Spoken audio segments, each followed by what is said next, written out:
Yeah. And Bitcoin seems to be that, right? It's like there's a useful fiction characterized by 100% veracity, effectively. Like it's constantly, that's all it's doing. It's auditing itself all the time. It's throwing Yeah. away dishonest blocks. It's reaching consensus. Um, and so it's like, it's a pattern. We've created a pattern that's now independent of consciousness, something like that. Yeah. Yeah. And I, yeah, I would even say that it's a new life form, and we're in a symbiotic relationship with it. Yeah. Right. And you can define life form, by the way, in the physics sense, any open yeah, system that imports yeah, energy and exports entropy. And that's yeah, exactly what and Bitcoin's doing. yeah, and there's the mycelium and Bitcoin article. There's a chapter in my first book about this. Many people have compared it to a life form before. But I view it a bit differently these days because did you see the Venom movies with Tom Hardy? No, I saw part of it, but not all of it. Yeah. Yeah, It but wasn't you very know good. what it's about. No, but yeah, it's about an alien symbiote Yes. that becomes a part of him, Yeah. and they have this inner dialogue all the time, and that's Right. where the humor comes from. Yeah. But Bitcoin is that it's a symbiote because it enters your mind, and this I'm working on this chapter in the new book right now, by the way, about memetics. And you know that Richard Dawkins coined the word meme in the Selfish Gene back in the 70s, and how ideas have evolution, like follow evolutionary patterns, just like genes do. Right. And this ties into so much, and why Bitcoin. Why Bitcoin, the coffee mug, and Bitcoin, the t-shirt, Bitcoin, its users, Bitcoin, the technology, Bitcoin, the network, Bitcoin, the token, Bitcoin, the Peter Schiff, Bitcoin, whatever. It's all interconnected, and its success as one fuels its success as the others, as all the others, because it's all part, they're just different aspects of the same phenomenon, which is an idea about a fixed set of rules, which we can all play by if we want to. And that's the saying everything is good for Bitcoin is really true in that sense, because an idea can propagate between human brains without any regard for the host. The idea of suicidal bombing, for instance, that has managed to survive through generations, even though that everyone who thought it was a good idea blew themselves up at some point. But the idea survives because they usually die in a spectacular way, which other fanatics take note of. So the idea survives while the suicidal bomber dies. And this is so that can be compared to the stinger of a honeybee. The honeybees die after using their stingers, but the hive survives, and therefore the gene that created the stinger, the suicidal, the what kamikaze honeybee, that gene survives. But Bitcoin, it not only does it not kill the host, it helps the host in a plethora of ways. So it's very good for the host. So as soon as the idea has taken root in your brain, you start becoming Knut Swanholm or Robert Breedlove. You start falling down the rabbit hole. You start talking about it all the time. You start you become an advertising machine for it, whether you want to or not, because you find it awesome. Of course you do. Because you understand it to some extent, and you're excited. And I think in the future, not only will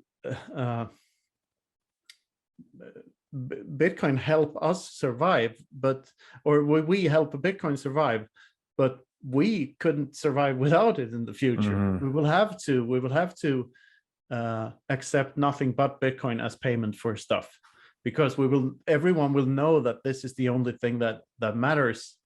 If you're getting paid for anything, this is the only true representation of human time. This is what I want as payment. Otherwise,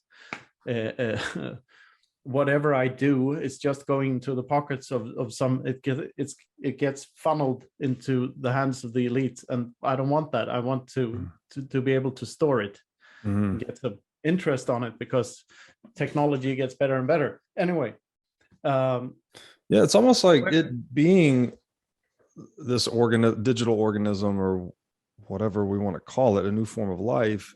It actually is contributing to the cohesion of humanity as a single organism, right? Like we've been struggling amongst ourselves. We have, like today, the earth is divided by all these imaginary lines we call nations. And, the US is imperializing others. We're fighting amongst ourselves. Politics and violence and fiat pervade. But the great promise of Bitcoin is to provide kind of a unifying force beneath all of that, right? Where we can all just agree to a standard of value that's equitable and fair to all. It's rooted in work, right? So it shifts all of the human incentives towards making wealth versus taking wealth. Yeah. And so there, it's like, the promise of it, at least, is that it could bring maybe not world peace. That sounds too utopian, but it can make us more peaceful on balance, right? Yeah. And in the process, it takes away the profitability of violence, as we discussed before. Yeah. So that's, I really do believe that it can bring world peace, at least on a large enough time scale. If you zoom out long enough, that's where the vectors point to. So back to the life form thing. Imagine that a part of your Bitcoin, or all of your Bitcoin, they're stored in a seed phrase in your head. You've memorized your 24 words. If you die with those 24 words, those Bitcoins are lost forever. The chances that someone else finds the key is so small that it can be disregarded. Like it's like finding a needle in the Andromeda galaxy. You don't have enough time to look for it. So your Bitcoins die with you. Even if you've stored if you have them on a hardware wallet that only you know where it is, and it's really well hidden, that will deteriorate over time and disappear. So your Bitcoins can really die with you. Can take them with you when you die. And in that sense, they are truly, you are your Bitcoin in that sense. If you memorize your seed phrase, and if they exist nowhere else than in your brain, you are your Bitcoin. There's no way to distinguish you from your Bitcoin. Right.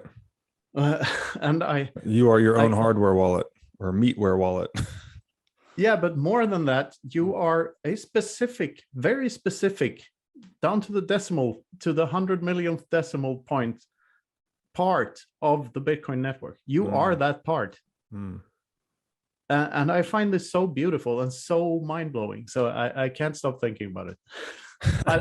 I'm not done thinking about it. So I don't know what, I'm trying to think of what it means and what it will lead to, but it's hard, man. It's hard to, but it I'm sure it will redefine everything and make us rethink everything about how we interact with each other. And it's so much more profound than we've barely scratched the surface on this thing. Yeah. It's imagine, for instance, Hal Finney cryo-freezed his head, right?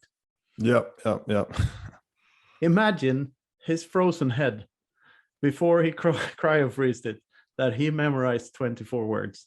I know the BIP 39 thing wasn't implemented when he did, but anyway, let's say he memorized his entire private key. Right. And they resurrect him in 300 years, and he somehow remembers it after having been resurrected. Then we've erased the line, we've blurred out the line between life and death. Because we as human beings, we are very good at, categorizing stuff and putting it into neat little boxes. That might not be correct at all. Like, how do you define life? How do you define death? How do you define anything really? Well, we have to, in order to be able to communicate and to not get lost in space. But right. But Bitcoin is blurring out that line again, because we might have to redefine a couple of very basic notions about existence. Right.